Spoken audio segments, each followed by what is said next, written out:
Dobrý deň, prajem všetkým divákom, ktorí sledujete opäť reláciu Kameň mudrcov. Tentokrát sa stretávame s mojou priateľkou Zuzkou Porubčanovou a sme v Šenkviciach, u nej doma. Ďakujem, Zuzi, že si ma privítala vo svojom kráľovstve. A Zuzka je klinická psychologička, mediátorka a ja som ju pozvala do tejto relácie, aby nám objasnila určité problematiky zo svojho odboru, pretože ju vnímam, že má bohaté skúsenosti a častokrát so mnou zdieľa, čo prežíva, tak by som ju rada vyspovedala a priniesla niektoré tie myšlienky aj k vám. Zuzi, ako by si sa predstavila ty? Tak už si povedala asi to najdôležitejšie, že robím klinickú psychológiu, ale som aj supervízorka, mediátorka, som aj mama, som žena, ktorá tu pracuje na svojom pozemku a teší ma to a mám aj veľmi veľa rôznych iných záľub a pre mňa je dôležité aj to, že som žiačka, celý život som žiačka, učím sa a teraz som aj študentka Univerzity vedomého života. Ja som o tebe počula, že sa zaoberáš aj prácou pre Dom sociálnych služieb. Aký typ ľudí sa dostáva do takéhoto prostredia? Tak domovy sociálnych služieb využívajú takí klienti, ktorí majú rôzne problémy, ochorenia, psychické, fyzické, niekedy kombinované a rôzne poruchy. A sú to najmä ľudia, ktorí z nejakého dôvodu nevedia alebo nemôžu žiť sami v prostredí, že sa nemá kto o nich postarať a tá komunita tých ľudí skrátka vytvára taký priestor, že môžu žiť spolu. Teraz tieto sociálne služby aj prechádzajú takou deinštitucionalizáciou, tak sa tomu odborne hovorí, alebo doteraz boli tie domovy plné ľudí, povedzme, bolo ich tam aj 100, 140 a tak ďalej. A po vlastne v takomto čase ich môže byť najviac 12 a je to taký spôsob, že žijú akoby v domove, že nežijú v tej komunite. Ale keďže majú svoje problémy títo ľudia, tak potom aj tí, ktorí s nimi zaobchádzajú, ktorí sa o nich starajú, tiež nevždy majú jednoduchý život s nimi. Čiže buď musia dobre porozumieť tomu, akú majú diagnózu a vieš, to je ťažké, keď si tí ľudia sami nerozumejú, tak odsledovať to, ako treba pristupovať k tomu človeku, aby bol spokojný, je ťažké. Čiže z toho vyplýva veľa rôznych ťažkostí a teraz aj v rámci sociálnych služieb je v zákone uzákonené to, že majú prejsť tí pracovníci, opatrovatelia, zdravotnícky personál takými deeskalačnými technikami. Čiže ako znižovať napätie pri rôznych situáciách alebo stretoch s takýmito pacientmi, keď v tých pacientoch treba to napätie pri hociakej príležitosti eskaluje. Je napríklad jar alebo na jeseň, keď sú také zmeny počasia, tak vtedy sa zhoršuje stav psychiatrických pacientov. Takže to napätie samozrejme môže sa zvyšovať. A keďže sú v komunite, tak niekedy stačí jeden a aj s tým spôsobom je to potom taký domino efekt a musia toto vlastne tí pracovníci riešiť a keďže nemajú niektorí dostatočné zručnosti alebo kompetencie na to, tak aj oni sa dostávajú do ťažkých situácií a ovplyvňuje to potom ich duševné zdravie a to je vlastne taký kolotoč, do ktorého sa dostávajú. Čiže myslíš, že dalo by sa povedať, že to napätie je chytlavé? Rovnako ako pokoj je chytlavý, že keď prídeš do miestnosti a si pokojná, tak to tam donesieš, ten svoj stav. Tak aj napätie je veľmi chytlavé a samozrejme, že to napätie sa potom tak ako keby znásobuje a je oveľa ťažšie ho zvládnuť, ako keď sa zvládne jeden človek v napätí. A čo myslíš pod tým deeskalačné techniky? To znamená, že ľudia, ktorí sú akoby tí príjmatelia tých sociálnych služieb a majú tie problémy, tak tie samotné diagnózy, ktoré majú a ten ich psychický stav, ktorý nie je teda taký, že vyvážený, tak eskaluje isté napätie v tých ľuďoch a to sa môže prejavovať v správaní, to sa môže prejavovať v komunikácii, treba, že nadávajú alebo niečo začnú rozbíjať alebo útočia na personál a z toho samozrejme môže vyeskalovať veľký problém. A to je fajn, keď títo pracovníci takýchto zariadení majú v rukách nejaký nástroj a rozumejú anatómii toho napätia a vedia, čo musia urobiť, aby sa sami nedostali do rozrušenia, lebo rozrušený človek iného rozrušeného ťažko vie upokojiť. Áno, to aj my na Univerzite vedomého života hovoríme, že nezachraňuj druhých, keď ty padáš, lebo padneš tiež, alebo stiahneš aj toho druhého vo svojom páde ešte hlbšie, ako by padol on sám. Ale je pre mňa také zaujímavé v súčasnosti vnímať aj spoločenský stav a teraz akoby mať prehľad o tom, že kto je zdravý, kto nie je zdravý. Alebo že kto je v poriadku a kto nie je mentálne v poriadku alebo psychicky v poriadku. Že niekedy sa priznám, že ja keď to tak sledujem, tak mne sa to ťažko odhaduje, že ktorý z tých stavov je aký. Čo je taká tvoj tip, že na základe čoho posudzovať ten zdravý psychický stav jednotlivca?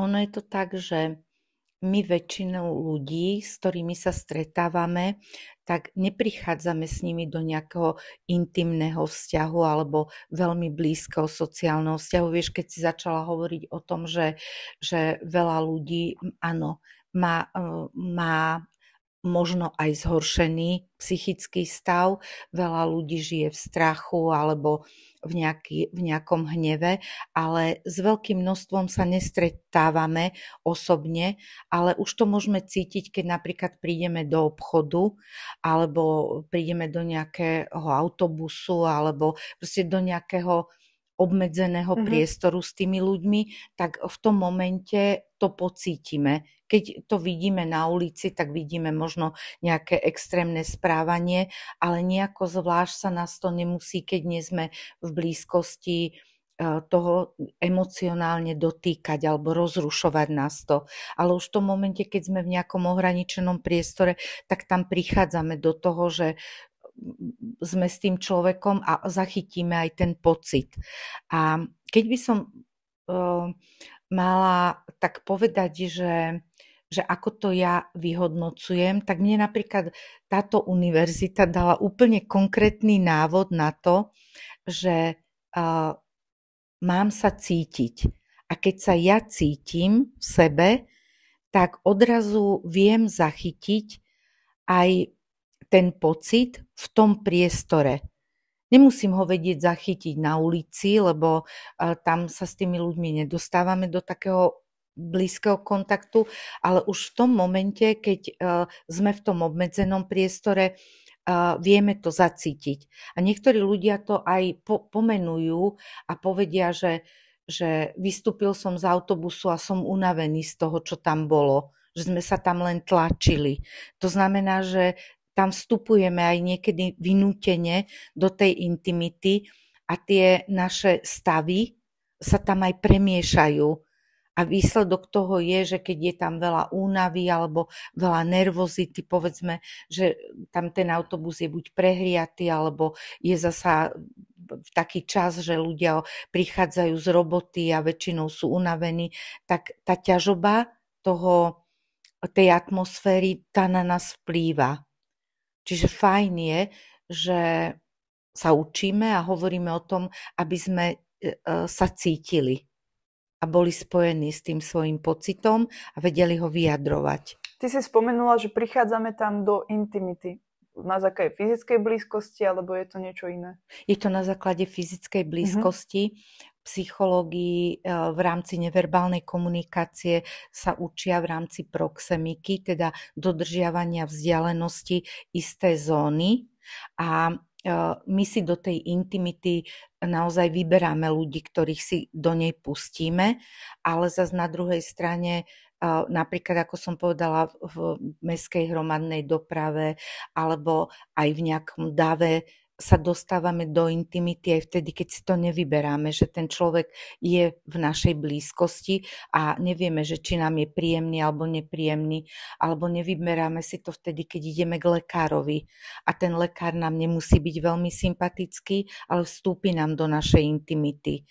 Čiže to sú, tá intimná zóna je veľmi taká, by som povedala, vymedzená povedzme 20-30 cm od tela. Ale potom máme takú inú zónu, v ktorej komunikujeme, ktorá je tak 1,5 metra od tela. Potom máme spoločenskú a tá posledná zóna je taká verejná.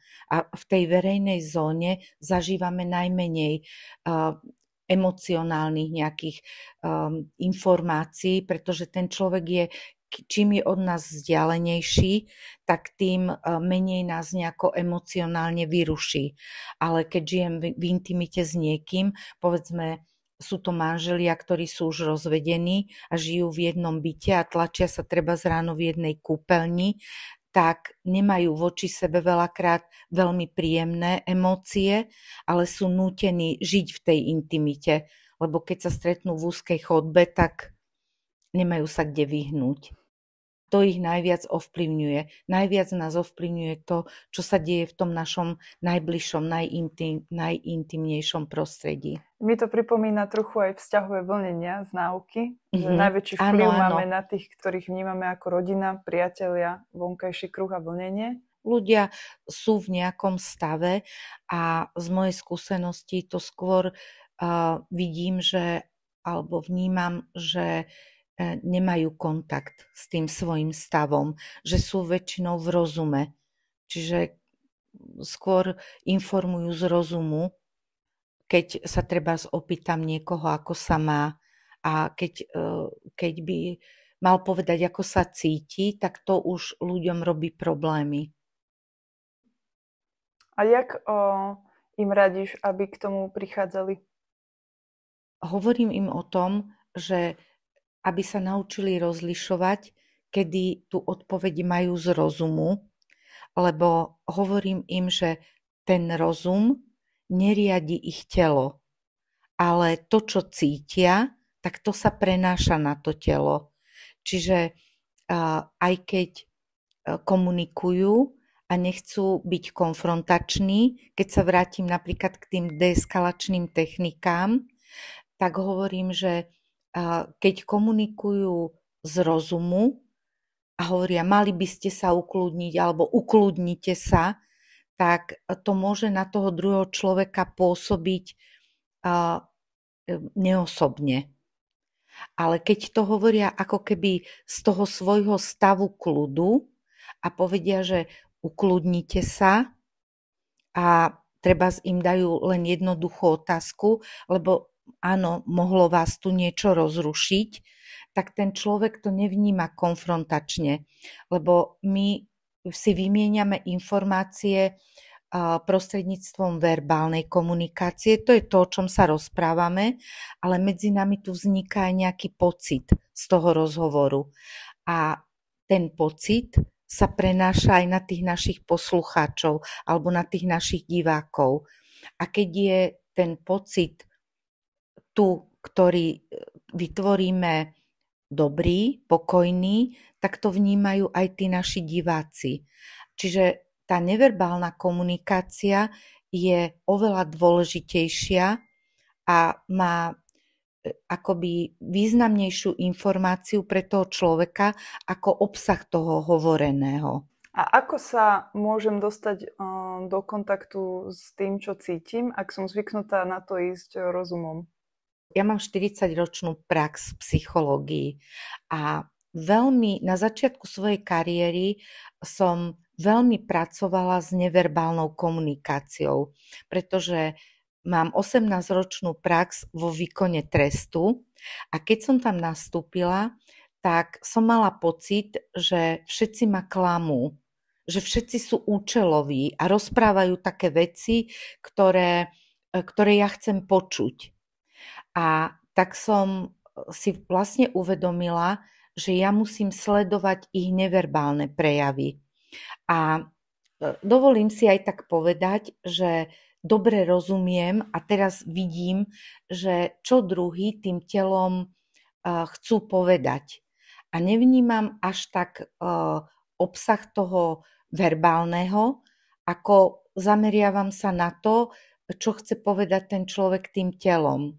A teraz po 40 rokoch svojej praxe som prišla do univerzity a vlastne v prvom ročníku hneď sme si povedali, že vyjadrovať svoj pocit. A to je to, že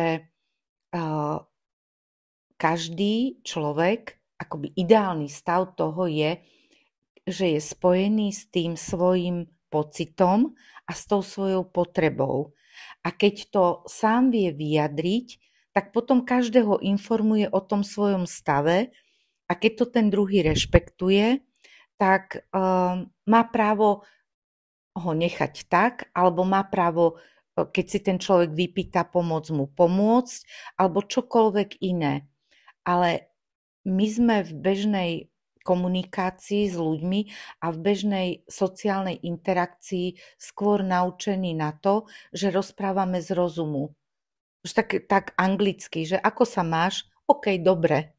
A že čo sme takí naučení, že sa má odpovedať na tú otázku. Čo sme takí naučení a áno, čo sme naučení a ešte navyše, keď by som povedala, že a naozaj sa máš dobre, tak druhá odpoveď je, a čo ťa budem zaťažovať tým, alebo mám sa sťažovať, alebo keby som to povedala, tak aj tak mi nepomôžeš, alebo ohrozím sa, keď poviem, ako sa cítim a nebudem sa odhalovať a tak ďalej. Čiže toto sú také, možno by som povedala, že aj naše také mýty, ktoré nás ale oddelujú od toho nášho ja, od toho vnútorného stavu, ktorý keď nevieme pomenovať, tak potom si nevieme ani pomôcť. Stretávaš sa často ako psychologička s fenoménom, že za tebou príde človek, ktorý ti je ochotný povedať viac o sebe ako napríklad svojim blízkym?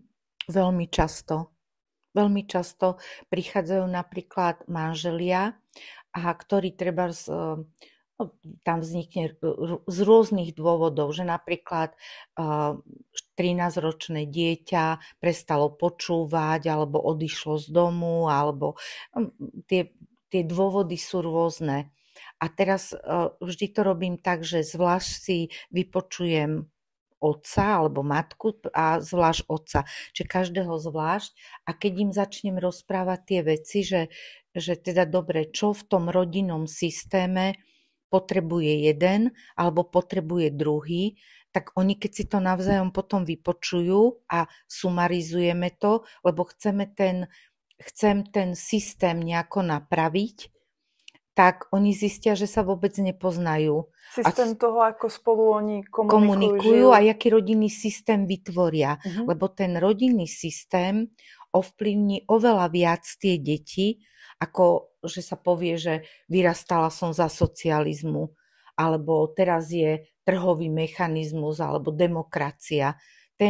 Deti ten systém neovplyvňuje toľko, ako ten systém rodiny. Čiže oni vlastne tam zistia, že sa vôbec nepoznajú a treba tá manželka koľkokrát zareaguje, že fakt, toto som o tebe nevedela a toto si nikdy nehovorila, alebo a prečo si mi toto nepovedala. Čiže vidím, že o tých veciach, ktoré sú skutočne také ich vnútorné, aj ako to prežívajú, tak o tom veľmi nehovoria. Čím to je? To je asi aj pre mňa taká, že ťažká otázka. Rozmýšľam ale nad tým. Niekedy tak možno ironicky nazývam tú rodinu ako rodinu SRO. Že prichádzajú k tomu, že tu sú, a ľudia si to tak aj žijú, že sú tu dvaja konatelia, mama a otec, a tak racionálne zabezpečujú tú prevádzku tej domácnosti a prestávajú spolu komunikovať v tej intimite, že trebárs majú spolu sex, ale nehovoria o tom, ako sa cítia, keď ten druhý urobí alebo povie toto. Povedia, že nemajú na to čas, nemajú na seba čas, a tak postupne vlastne sa uzatvára každý do tej svojej bubliny. Ale keď sa ich napríklad ja na takom prvom sedení opýtam, že ako sa cítia a ako sa cítia v tej rodine, tak povedia také tie technické veci. Všetko v poriadku, máme dom, chodíme na dovolenky, a tie znaky, ktoré ako keby mali signalizovať, že všetko je v poriadku. A keď sa potom jednotlivo začnem ich pýtať, že ako sa v tom cítia, ako si to predstavovali, ako to očakávajú, tak vidím, že každý je úplne niekde inde. Čiže asi tým, že ľudia nie sú zvyknutí sa rozprávať. Vieš, oni sa radšej spolu pomilujú, ale nepovedia si, ako sa cítia. Čiže neodhalia tú svoju dušu, ale nie je problém odhaliť sa v tej intimite fyzickej pred sebou.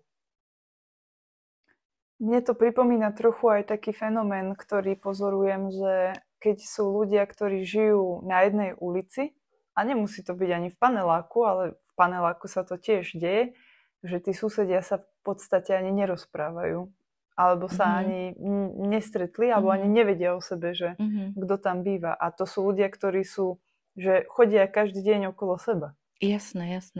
Ale tak to asi priniesla táto doba, tak to poviem, že niekedy sme žili v takej spoločnosti, teda ja určite, ty by som povedala, že nie.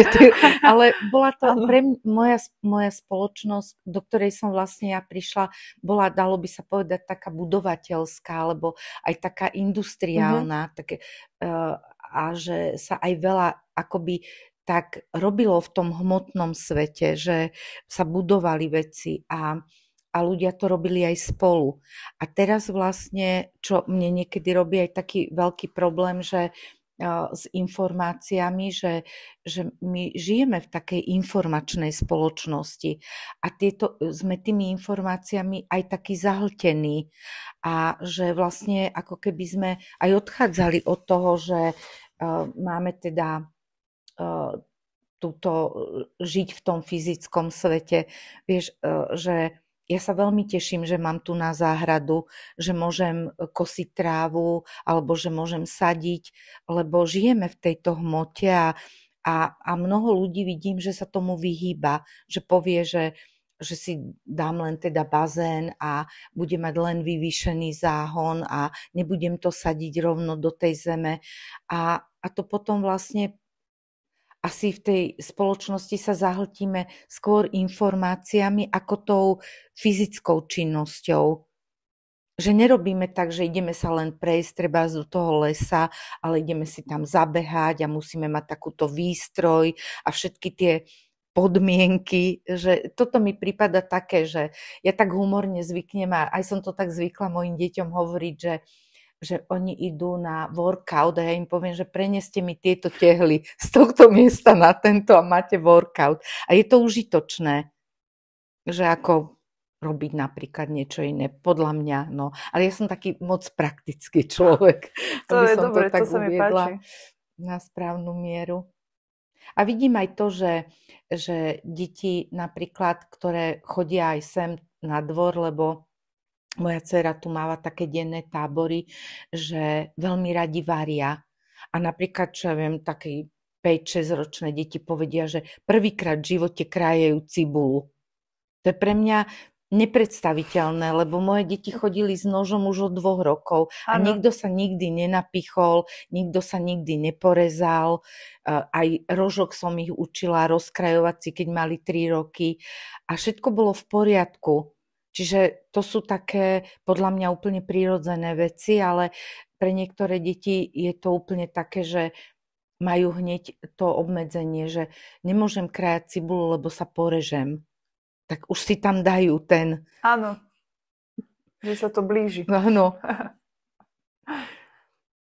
Myslíš si, že tie informácie častokrát nám spôsobujú prežívanie niečo, čo sa nám vlastne ani nedieje? Určite, čo sa nám nedie, ale čo nám ani nie je vôbec potrebné. Namiesto toho neprežívame to, čo je pre nás veľmi dôležité. Že tie informácie sa nám dejú len v rozume, nie v tom pocite. Čiže nás nútia byť v tom rozume a teraz sa hovorí veľa o hoaxoch a konšpiráciách a tom, že deti nemajú kritické myslenie, alebo mladí ľudia, alebo aj starí ľudia, že nevedia kriticky myslieť. Keď som zaplavená množstvom takých informácií, ktoré so mnou nejako nesúvisia a ani nie sú pre mňa nejak potrebné k môjmu každodennému životu, tak keď som taká zahltená, tak to je ako keby, ja neviem, mám zašpinené ruky a teraz ako viem, aké sú tie ruky, keď si ich neumiem, keď nezačnem to triediť. Ale ľudia sa bažia stále po tých informáciách a tým pádom sú v rozume a nemôžu tak vyhodnotiť, že ako sa cítim v súvislosti s tou informáciou, lebo nemáme často potom monitorovať. Jedna informácia strieda druhú, vieš, a to je potom ťažké. Ja som možno nezachytila úplne, ako si to myslela s tým, že tie informácie sú v rozume, ale nie sú v cítení. No, tak si predstav, že máš veľa informácií, ktoré si, neviem, prečítaš si niečo na internete, nejaké správy čítaš. A ty čítaš to, lebo chodíš na tú stránku, ale nepoložíš si otázku, že aký to má vzťah k tvojmu životu. Že nemôžeš k tej informácii priradiť ten svoj pocit.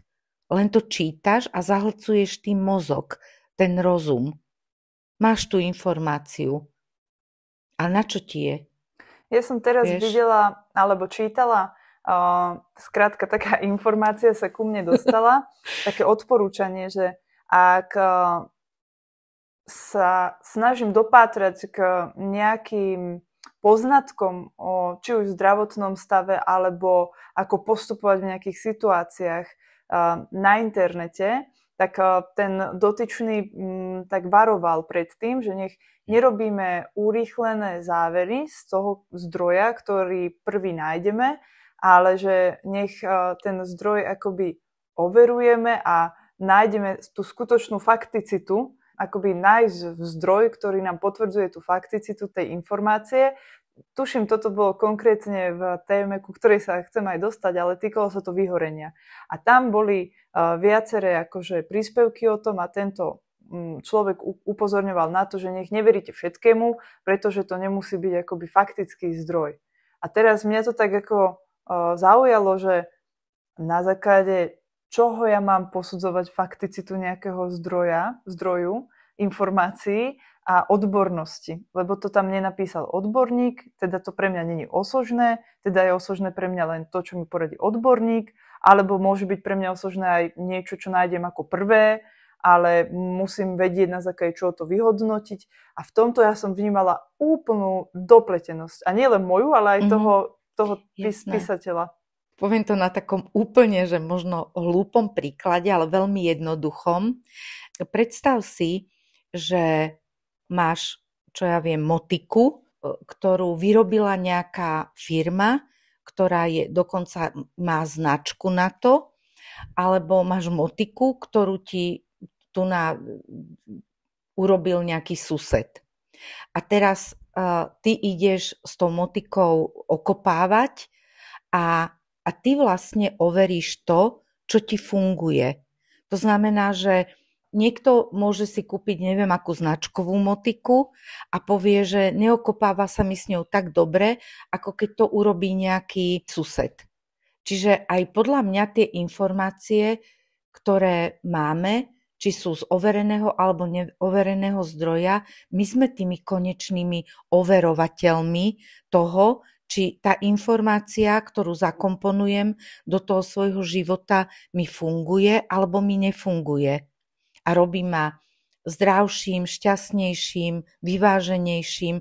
Čiže áno, keď napríklad sa idem zaoberať niečím, povedala si treba z túto tému vyhorenia, že cítim sa unavená a niekto mi povie, že to už vyzerá, že si vyhorela, že už dlho hovoríš o tom, že ťa táto robota nebaví, alebo tak musím aj o tom rozprávam, aj si treba zhľadám nejaké informácie, ale sama overujem, či ma to posúva smerom k tomu, že sa cítim lepšie a zasa to musí byť ten konečný môj pocit, či mi to robí radosť, či sa mi navracia radosť do života, či viem dobre spávať, či mi chutí jesť, alebo vôbec dokážem ísť niekde na prechádzku, či sa dokážem stretávať s ľuďmi a tak ďalej. Alebo môžem chodiť aj neviem akému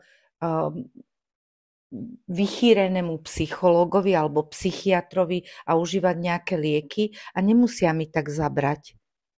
Čiže ten človek je konečný hodnotiteľ toho, či tá informácia alebo čokoľvek, čo si zoberie do toho svojho života, mu funguje alebo nefunguje. Ja som rada, že to hovoríš, lebo mne to potom už pripadá, ako keby sme veľa energie venovali skúmaniu zdrojov a dokazovaniu, že kto je hodný, aby tú informáciu odovzdala, nie. A potom mi to tak pripomína takú informačnú byrokraciu, že nezaoberajme sa overovaním, či tá informácia v praxi má nejaký pozitívny, priaznivý dopad osožný na môj život, ale vyhodnoťme efektivitu toho zdroja. Že tomu sa venuje oveľa viacej energie. A to je presne to, že sme stále v tom rozume. A že vlastne ten rozum ako keby nás odpútaval od toho, aby sme boli v tom svojom stave. Aby sme mohli sa venovať tomu, že či som šťastná, alebo smutná, alebo rozumieš, stále som potom len v tom svojom rozume. Takže je to nebezpečné pre nás, lebo keď som v rozume, tak ten rozum neriadi to moje telo. Mm-hmm. Že to je ako keby som odišla zo svojho stavu, zo svojho tela a potom keď odídem, tak sa hovorí, že keď mačka odíde, tak myši majú raj. Áno. A čokoľvek sa nám môže diať, dlho sa nemusíme cítiť.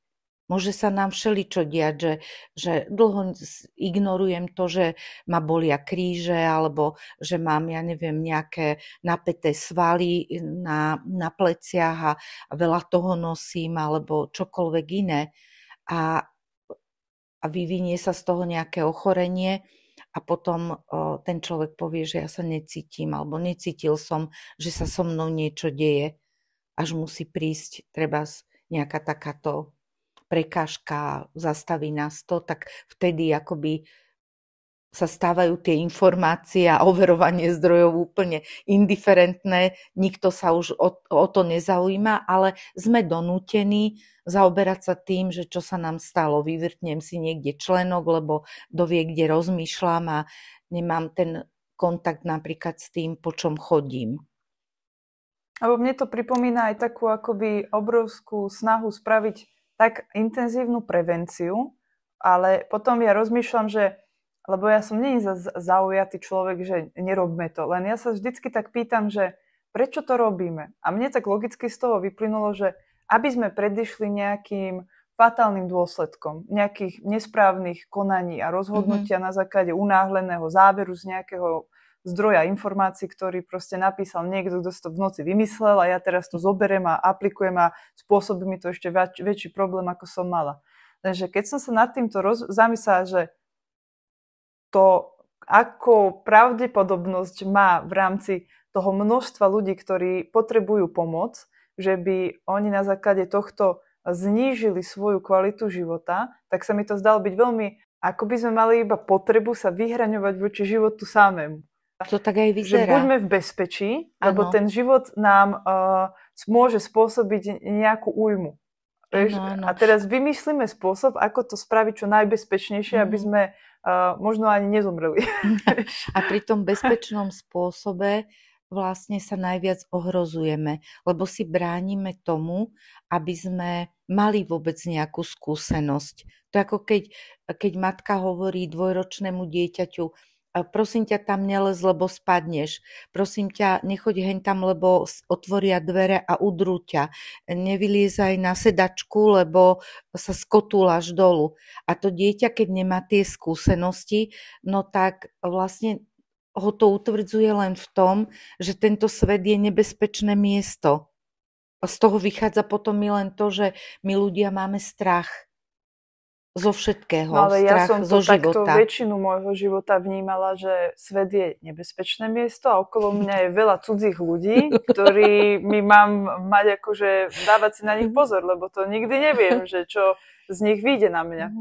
Pre mňa je to preto také zaujímavé, lebo ja som prežívala v určitom období pomerne náročné, úzkostné stavy. Bolo to hlavne v škole a z nárokov, ktorým som nerozumela. Ja som si myslela, že musím vyhovieť, ja som im nevedela vyhovieť a utiekala som do prírody, do lesa. A ja som v tom lese zažívala ten stav prijatia, toho, že nič nemusím, samozrejme opak toho napätia, úplné uvoľnenie, ale napriek tomu som tam sa učila tie prirodzené princípy žitia. A tie prirodzené princípy žitia, jeden z nich bolo aj to, že ten svet nie je nebezpečné miesto. A že tí ľudia nie sú cudzí. A tak z hľadiska psychológie by som povedala, že to sú také tie aj zdedené, ale aj vyformované rodičmi také nánosy, ktoré nám vlastne akoby počas života vštepujú.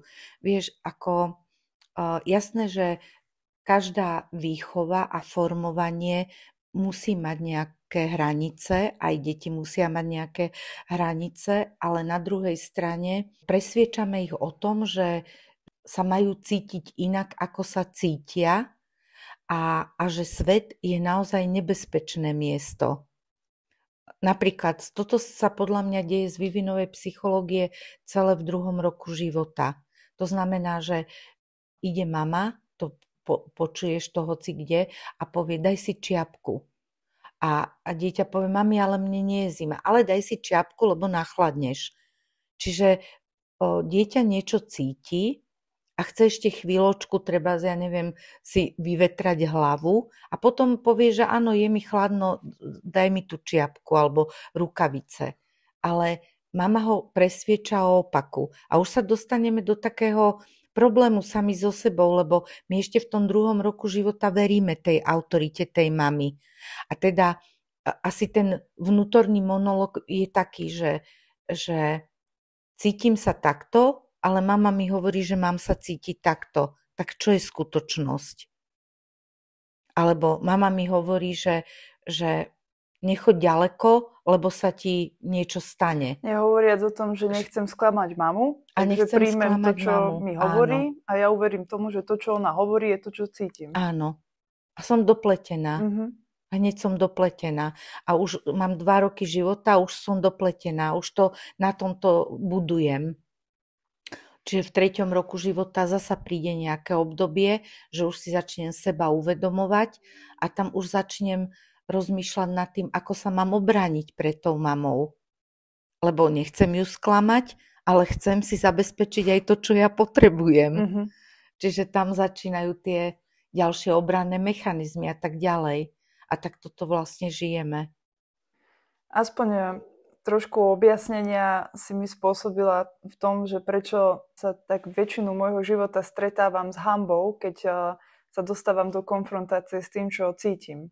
A potom tak rozmýšľam, že je to ako taký sprievodný mechanizmus toho, že automaticky som hneď konfrontovaná s tou hanbou, ktorá je pre mňa tak odradzujúcim faktorom, že radšej vyhodnotím, že to ani nestojí za to sa zaoberať tým, čo cítim, lebo je toľko nepríjemných pocitov okolo toho spojených, ešte ak naviažem aj na to, čo si hovorila, že moje nepríjemné pocity iba sa rozšíria do prostredia, Áno. že vyhodnotím, že radšej to nespravím. Áno.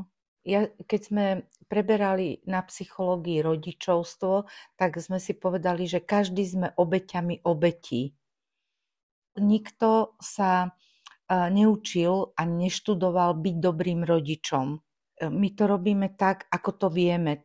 Asi, alebo vyzerá to možno tak, keď som povedala, že my rodičia robíme to, že vnúcujeme niečo tým deťom a vytvárame aj taký obraz možno, že ten svet nie je to najbezpečnejšie miesto, ale zase na druhej strane aj my sme to takto ako keby dostali do toho vienka a tiež hovorím svojim pacientom, že nehnevajte sa na rodičov, lebo tá prvá reakcia je, ale a čo mám teraz robiť, keď moja mama bola taká a už to začíname zvalovať na tých druhých, že máme takú tendenciu. Takže je to tak, že jednoducho, jak sme to nakúpili, tak si to musíme nejako roztriediť a je to už len na nás potom, ako to v tom živote žijeme. Vrátim sa ešte naspäť o krok k pojmu vyhorenie a iba by som chcela možno si objasniť, že ako sa v praxi ty s tým pojmom stretávaš, lebo niekedy tie slova používame,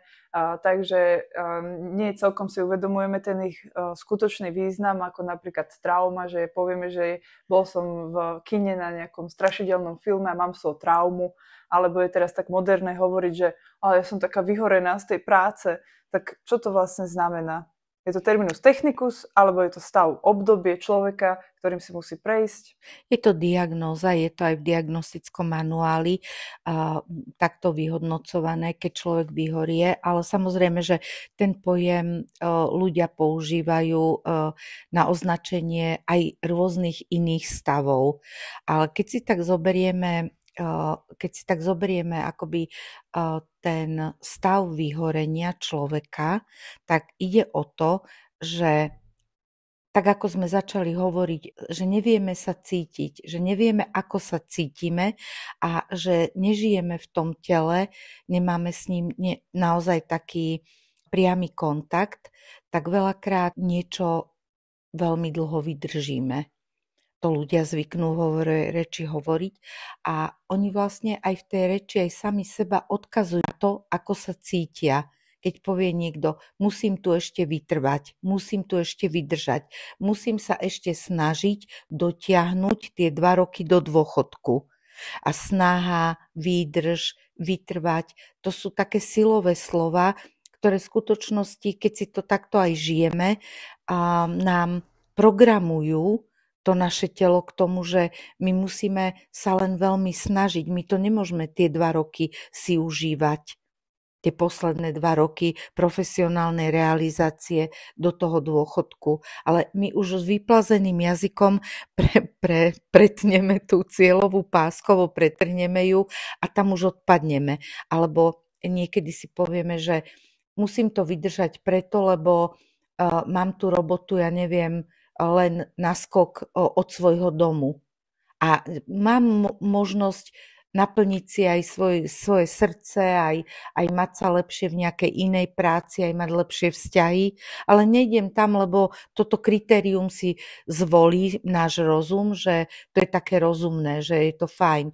Čiže my niekedy aj sami hovoríme o tom, ako spejeme k tomu vyhoreniu, ale to vyhorenie v skutočnosti, tá anatómia je taká, že máme príliš veľa napätia v sebe a samozrejme, že tie obličky sa snažia to zvládať. Pri tom strese, strachu ten adrenalín, noradrenalín vyplavuje a nevždy vieme s ním potom efektívne narábať, keď ho už máme teda v krvi vyplavený, v tých svaloch a musí použiť sa iná žľaza thymus, aby neutralizoval tieto hormóny. To je takým tá žľaza, čo majú deti rozšírenú. Áno, to sa volá detská žľaza. Deti sú radostné alebo aj nešťastné, ale vedia napriamo vyjadrovať tie emócie. Skrátka to z nich ide. A my sa naučíme do toho pchať ten rozum a povieme si, že nebudeme sa takto cítiť, lebo je to rozumné byť tam, kde sme a potom sme ale nešťastní. A takým spôsobom vieme sami seba vyskratovať. Čiže dalo by sa povedať, že nedá sa dlhodobo robiť niečo proti sebe? Dá, ale môžeme vyhorieť.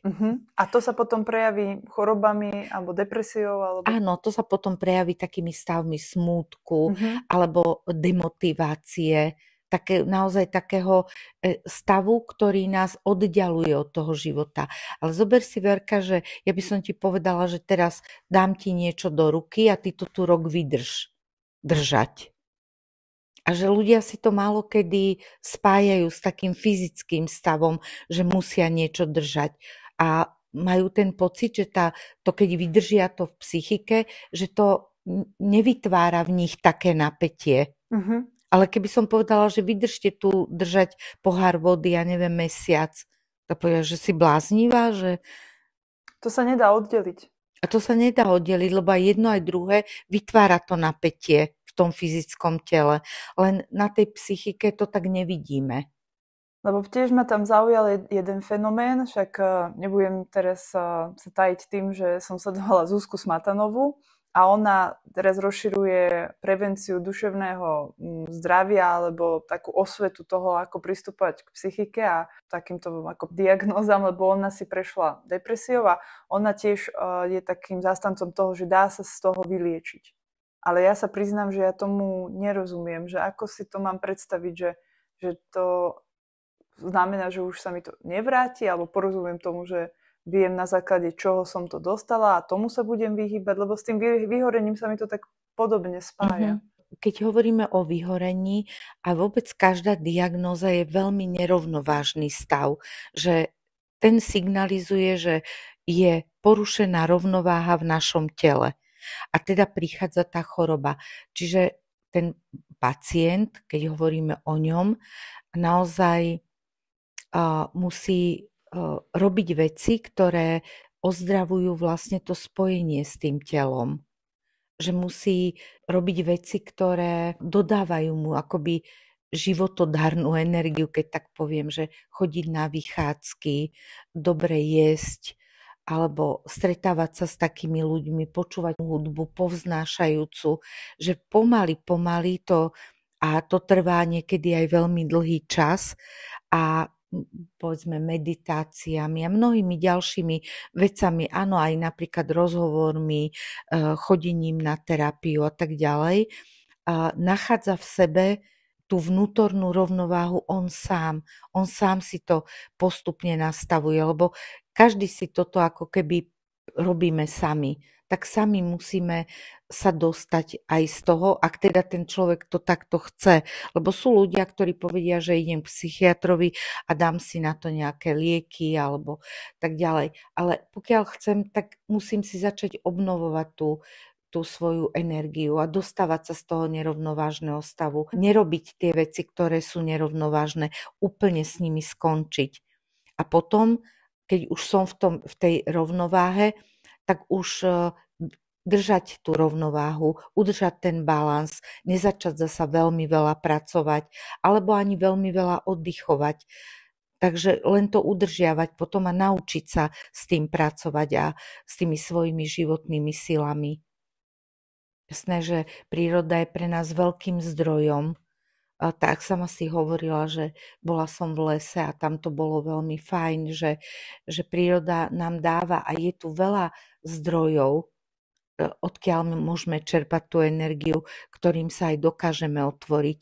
Meditácia je tiež takým zdrojom získavania rovnováhy alebo nastolovania si rovnováhy. Takže objavovať to, lebo to je tak, ako každý sme úplne individuálny a jedinečný, tak aj tá cesta nápravy je individuálna, jedinečná. Nemôžeme si povedať, že toto automaticky je technológia pre každého človeka. Áno, to si veľmi pekne vyjadrila. A ja som tiež zástancom meditácie a môžem potvrdiť, že to mi veľmi pomáha aj prekonávať stres, aj nielen prekonávať, ale aj znižovať v priebehu každodenného prežívania. je úžasné, že tieto nástroje máme dostupné a môžeme ich Jasné. používať. Objímať stromy, vymalovať sa z toho, vytancovať sa a tak ďalej. Že sú to vlastne aktivity, ktoré sú spojené viac menej s našou tvorivosťou a s takou našou ženskou energiou, ale tu máme každý, aj muži, aj ženy. Takže to je stále len to isté spájanie so sebou samým. Lebo ten rozum, ten nás bráni pred svetom. Ale to, čo potrebujeme, je začať sa zaoberať sebou samým. A mala alebo odporúčanie pre našich divákov, že na čo dbať, keď budú teraz hľadať rôzne informácie, ktoré budú chcieť prijať do svojho života, že na základe čoho by sa mohli orientovať teraz v tom mori tých všetkých možností a návodov. Asi jediné také kritérium je vôbec, či pustiť sa do nejakých informácií, alebo už keď má nejaké oslovia alebo udrú mi do očí, lebo aj tak tie informácie na nás číhajú z hoci čoho, že idem v aute a vidím nejaký obrovský blikajúci billboard, že nevyhneme sa tým informáciám, ale takéto kritérium pre mňa je to, že ako to súvisí s mojím životom, ako to zlepší môj život a moju kvalitu života. A ja som už dlhé roky zvykla ľuďom, keď sme končili, hovoriť, že mám také želanie, aby sme sa vedeli cítiť čím dlhšie a čím lepšie v prítomnosti. A to je jediný návod, ako môžeme byť zdraví a asi aj taký, že šťastnejší vo svojom živote. To sme došli k veľmi peknému záveru, ak by sme sa mohli zhodnúť na tom, že všetko to pochádza z jedného zdroja a akúkoľvek náuku sa rozhodneme nasledovať, tak ak je čistá v rámci toho úmyslu alebo motivácie alebo v tej rídzosti, aj tak pomenovávame všetci podľa mňa to jedno pravdivé v nás, ktoré nás vedie ku šťastiu. Áno, s týmto úplne súhlasím, Verka. Ale ďakujem, Zuzi, že si prispela aj ty svojimi vhľadmi do tejto relácie, pretože aj to je môj zámer sa stretávať s rôznymi odborníkmi na rôzne témy a poukazovať na to, že aj keď sa nám zdá, že sme rozdielni v názoroch alebo rozdielni v prístupoch, tak spravodlivý človek, ktorý dodržuje 3 zákony spravodlivosti, ale spravodlivý človek, ktorý aj nemusí vedieť o tom, že existujú nejaké zákony spravodlivosti, tak dokáže si porozumieť a nájsť tú zhodu, lebo to, čo nás spája, je tá ľudskosť. A to si myslím, že každý z nás vieme niekde v sebe objaviť a z toho čerpať. To si veľmi pekne povedala. A ja ti ďakujem za ponuku sa s tebou rozprávať.